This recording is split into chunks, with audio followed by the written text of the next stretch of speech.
Hi everyone, welcome to my YouTube channel. I'm so excited to be making my first official YouTube video. Today's video is going to be a Q&A about all things music school. Music school can be very daunting. I know I was terrified before I started, so we're going to be answering all of your questions today. A question that several people ask is what my sort of daily schedule is like, and it really depends on what your exact major within the music field is and what your school requirements are and everything like that. But for me, as a piano performance and music history major, here's a little bit of like what my daily schedule looks like. So the classes I took this semester was Music History 4, which is music history since 1900, and then I also took oral skills post 1900 and theory after 1900. So those three classes kind of all fell in line with each other, and I should add that all three of those classes were all 3 times a week: Monday, Wednesday, Friday. Then I also had entrepreneurship, which was just a once a week class, and then I also had Mahler seminar, which was twice a week. But then I had a bunch of other stuff too. So I have piano studio, which is once a week, organ studio once a week, piano lessons, organ lessons. I also had weekly thesis meetings for my music history degree. I also had a music history practicum, which was working with one of my music history teachers who is editor of a journal. And then I also had music academic studies seminar, which is kind of, I guess, like almost studio class, but for music theory, music history majors, I guess. So in addition to all of my regular classes, I also teach piano, which I do several evenings a week. And then all of that time in between, I try to spend practicing as much as I can, and also doing things like eating lunch. I've tried to be more intentional about eating lunch. That sounds so silly, but sometimes you really need to be intentional or it's just not going to happen. Another question that I got, and I know this is a really common question, is how much practicing do you have to do? I know some schools, some teachers are probably going to regulate it a lot more than others. My teacher has never looked at me and been like, you better be practicing 4 hours a day. Like, no. I've really always structured my practice based on how much time I have, which really does depend on semester. This past semester I had the least amount of time I've ever had to practice. So I think that's another reason when you're looking at schools and when you're considering going to a school that you work with that teacher and kind of get a sense of if they are going to be the kind of teacher that's going to be like, I'm requiring you to practice X amount per day, X amount per week, you know? Or a teacher that will kind of leave it up to you. I feel like most teachers nowadays leave it up to you. I've never encountered a teacher in my life that's like, you better be practicing this much. I do not have a set amount that I am required to practice. I just need to learn what I need to learn, and I try to get all of my stuff done in the shortest amount of time, if that makes sense. How do you find good summer festivals? I can do a whole video on summer festivals. I have so many thoughts on them, and I went to one for the first time last summer and I loved it. How do I find good ones though? I basically just started Googling summer festivals for college music majors and just kind of went down a rabbit hole there, and then I've just made like a list of all of them. So I can make another video and like give my list of all of the ones that I looked at and everything.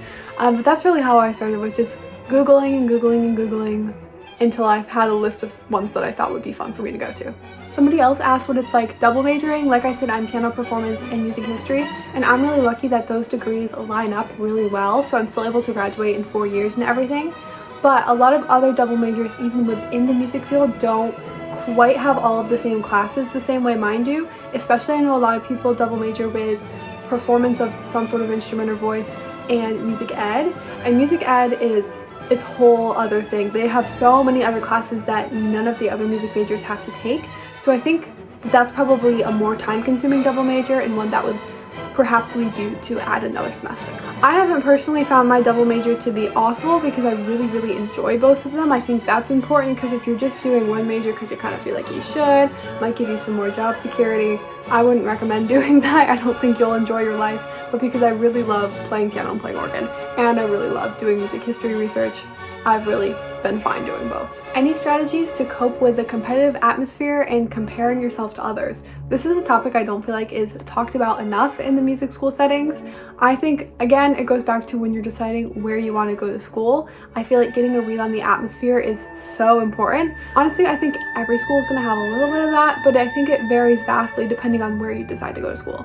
Strategies to cope with it, I think it's just remembering that everybody has different goals, and the odds of you ending up doing the exact same career, the exact same job as another person in your school at the same time as you, not very high. Everyone has different goals, and everyone's at a different stage of their learning journey. And the only thing you should be concerned with is your progress toward your goals. This is a great question. Is it necessary to teach, especially when you're maybe not a music ed major? I think personally that teaching is such an important skill to have even if you're not a music ed major. I'm not a music ed major, and I've been teaching piano for I think 8 years now, and I personally love it. I love teaching. I plan on continue teaching whenever I can, but I know it's not everybody's cup of tea. Even if you don't like teaching, it is really good for a few reasons. One, you do get paid, and it is sometimes a more reliable income than performing is. Another reason is I think that teaching has helped me become a better performer, a better musicologist in so many ways that I never even fully realized. And I think a lot of that is because I extend so much patience and so much understanding and just different ways of grasping concepts when I'm working with my students.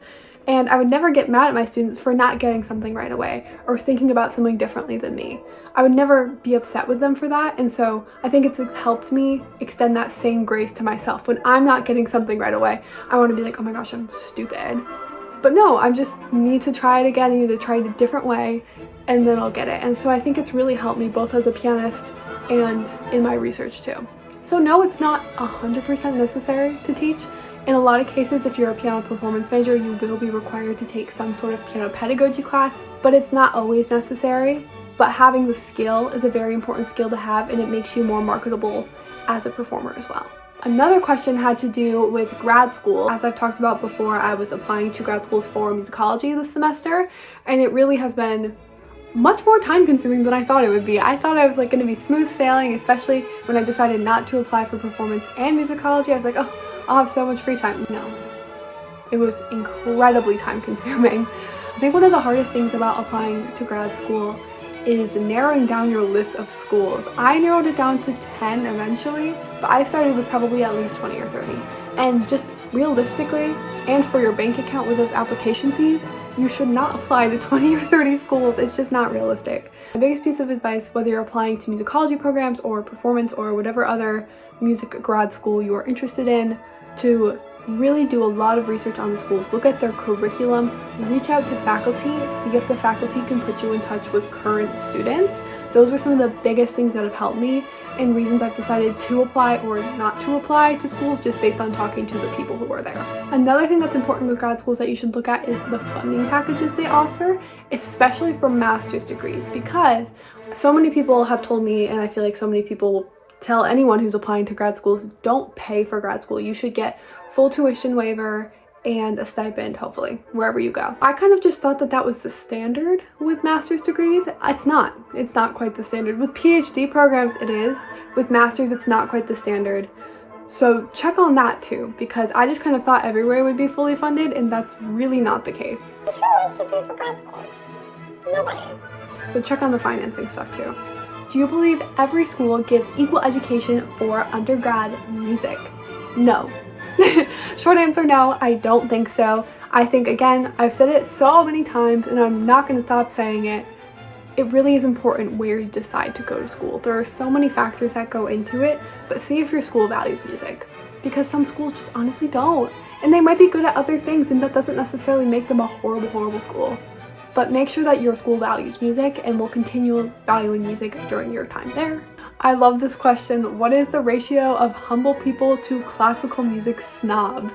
Again, I think this depends on your school.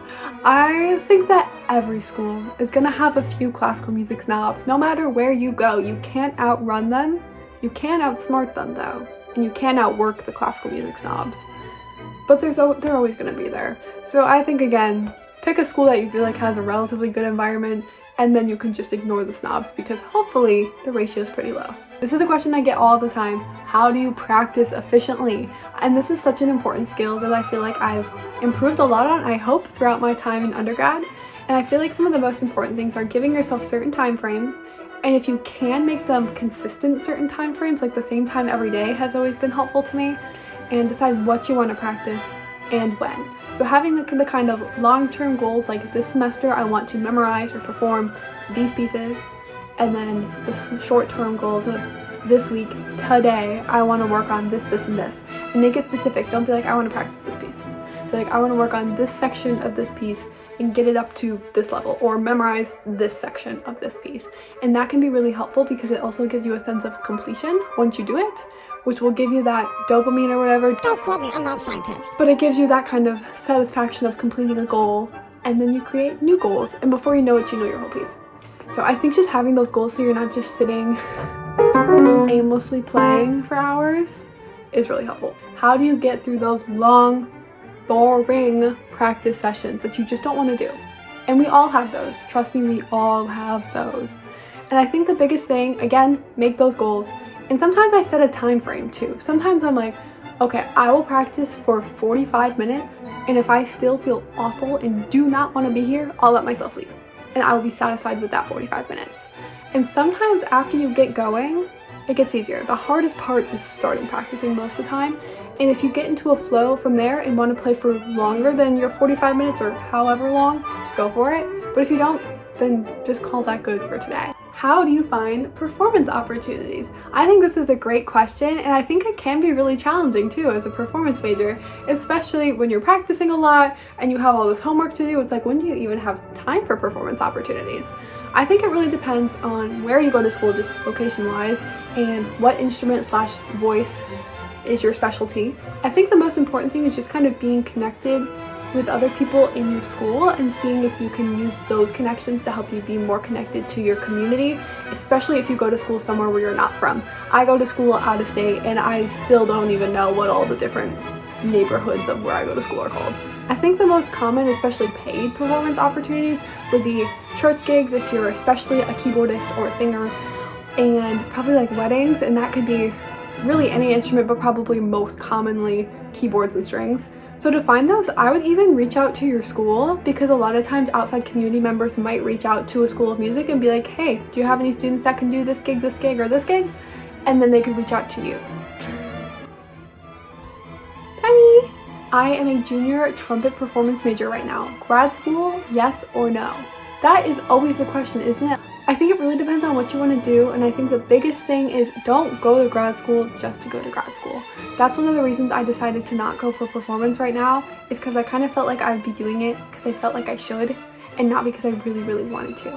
So if you really love performing trumpet and that's something you want to go get a master's degree in, go for it.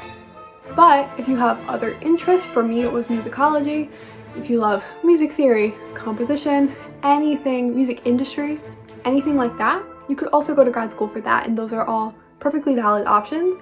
It's also a valid option to not go to grad school or to take a gap year and think about it. So I think it really depends on your long-term goals and whether you think you need grad school to achieve them right now. Okay, I didn't get to all of the questions that were asked, so if I didn't answer your question, please reach out to me on Instagram and I will make sure that I can try and get back to you. But thank you all for watching this Q&A.